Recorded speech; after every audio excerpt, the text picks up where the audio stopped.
Leader of the Nationals. Thank you very much, Deputy Speaker. This year's budget, Deputy Speaker, has red ink as far as you can see when it comes to regional Victoria.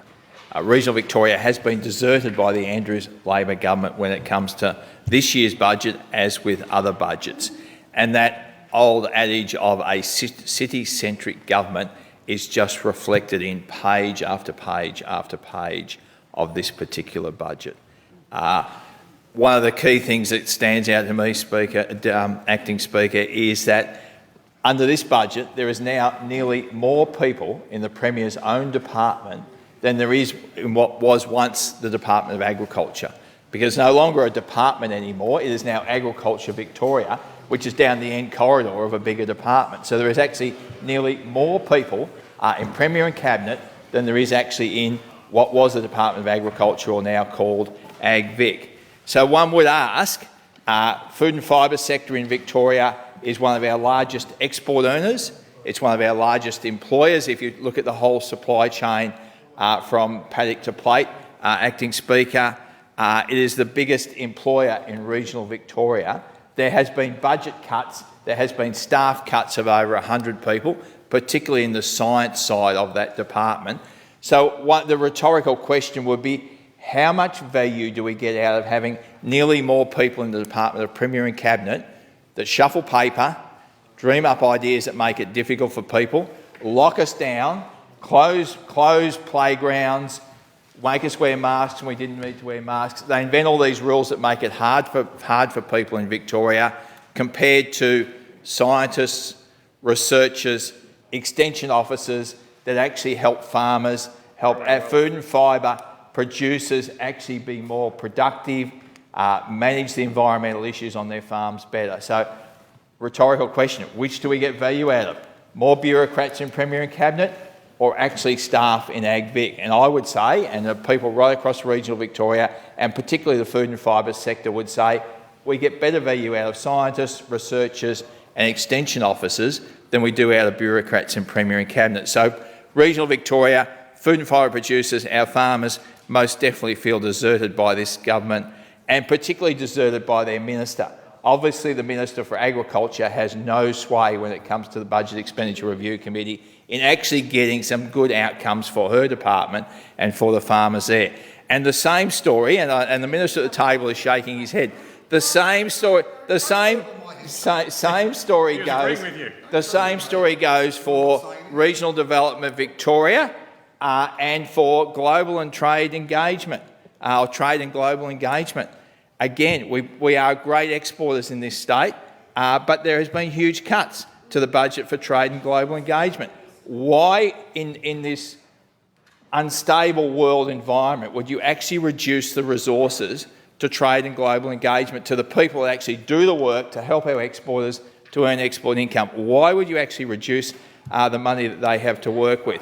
Why would you invest in an office in Paris when there is more important priorities? We already have a trade office in Frankfurt.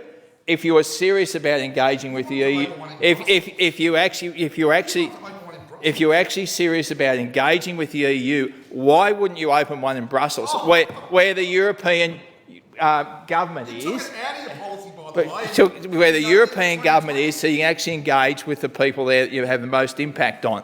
The cynic would say the Paris office is going to be a nice retirement package for a retiring MP on the government benches over there. So it will be interesting. It will be interesting to see. It'll be interesting to see who gets the gift of the gig in Paris out of this particular announcement. But there has been huge reductions to trade and global engagement, to Regional Development Victoria.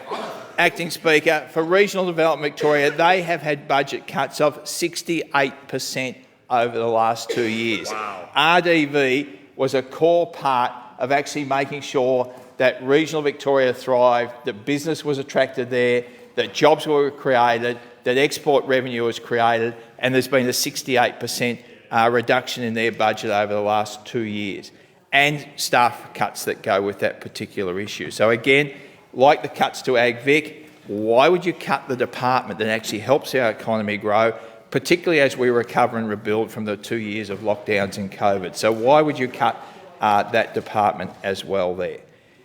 When it comes to funding out of this budget, regional Victoria has been totally left behind over a series of years, Acting Speaker. So if you go to the 21-22 budget, only 11.4% of the capital spend of this government of Victoria actually went into regional Victoria.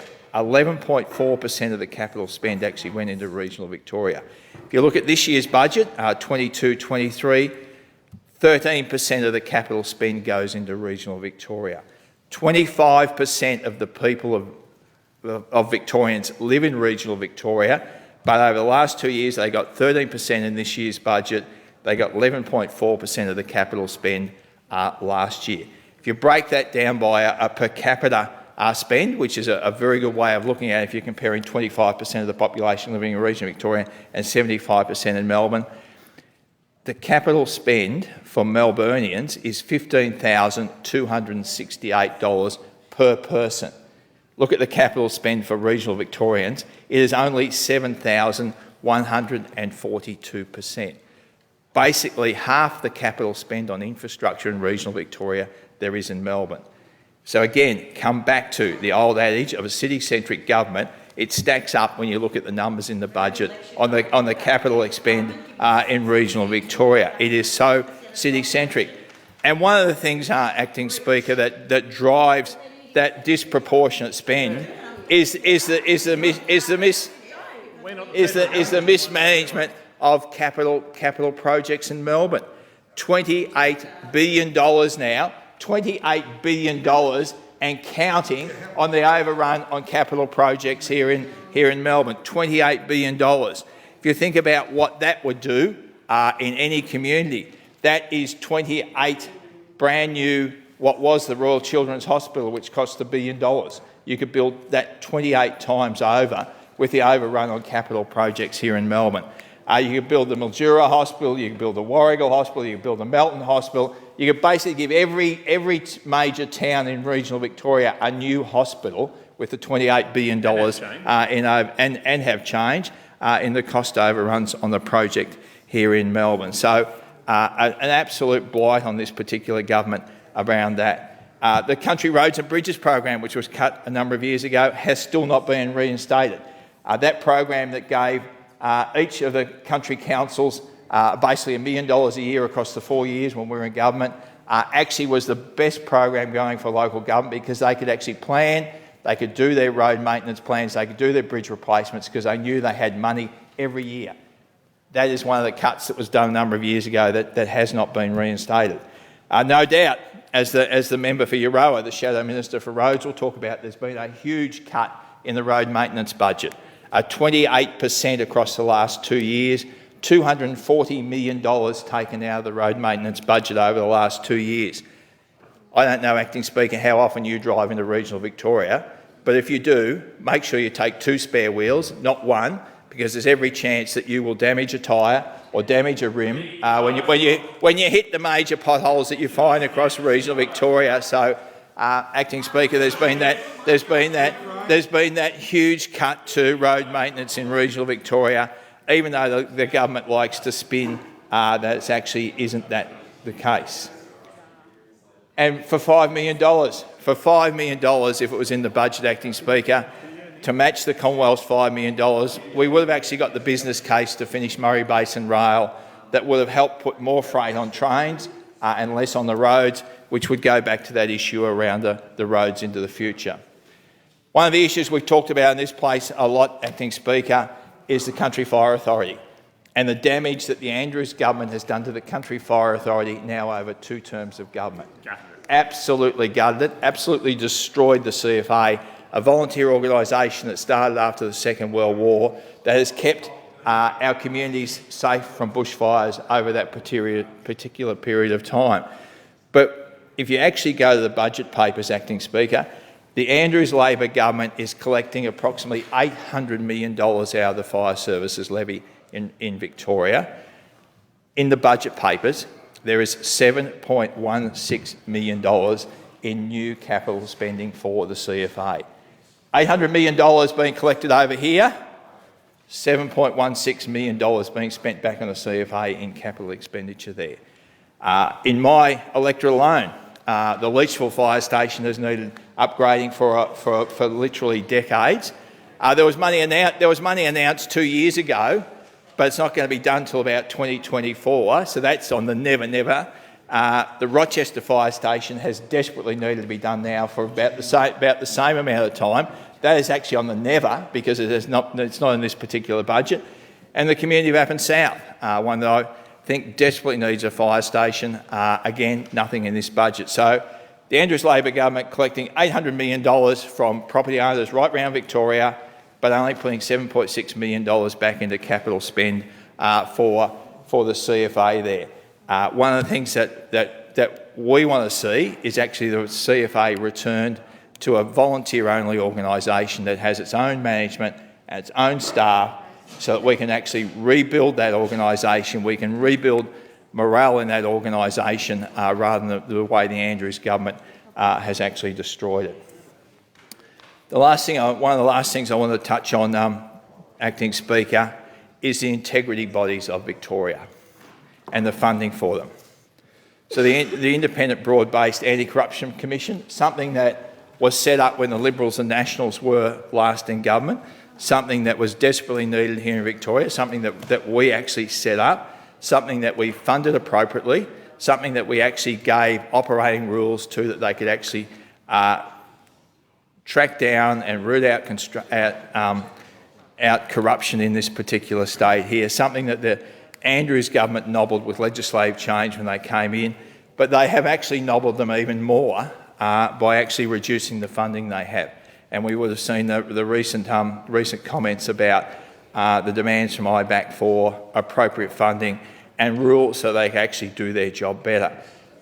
Again, people ask, is one of the reasons that IBAC is not being funded appropriately the fact that government ministers, and particularly the Premier, are involved in at least 3 investigations by IBAC at the moment?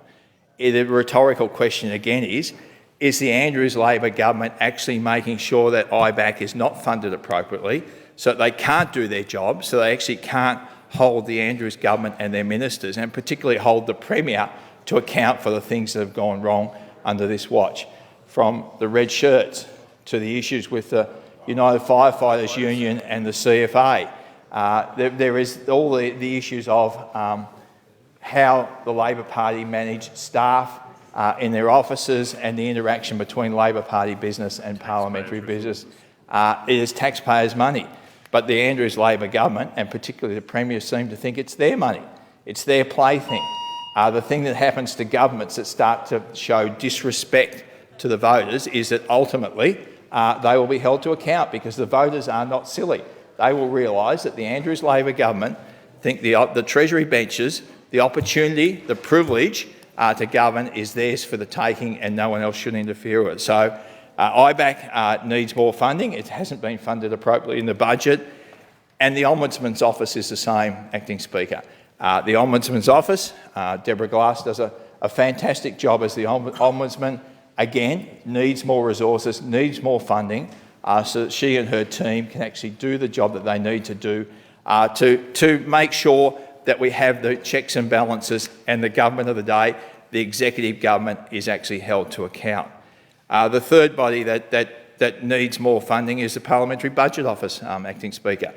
Again, the government has Treasury, has Finance, has all those bureaucrats there at their call, and we know the Ombudsman has been looking at the politicisation of the public sector, but the Independent Parliamentary Budget Office is another body that can actually hold the government to account around costings and making sure that political promises are costed properly. So in this budget, Acting Speaker, IBAC, the Ombudsman's office, the Parliamentary Budget Office, again, are not funded appropriately, because in reality, the Andrews Labor government does not want to have the integrity bodies of this state funded appropriately, because they will actually hold them to account on the mismanagement and the corruption that is embedded into this state now.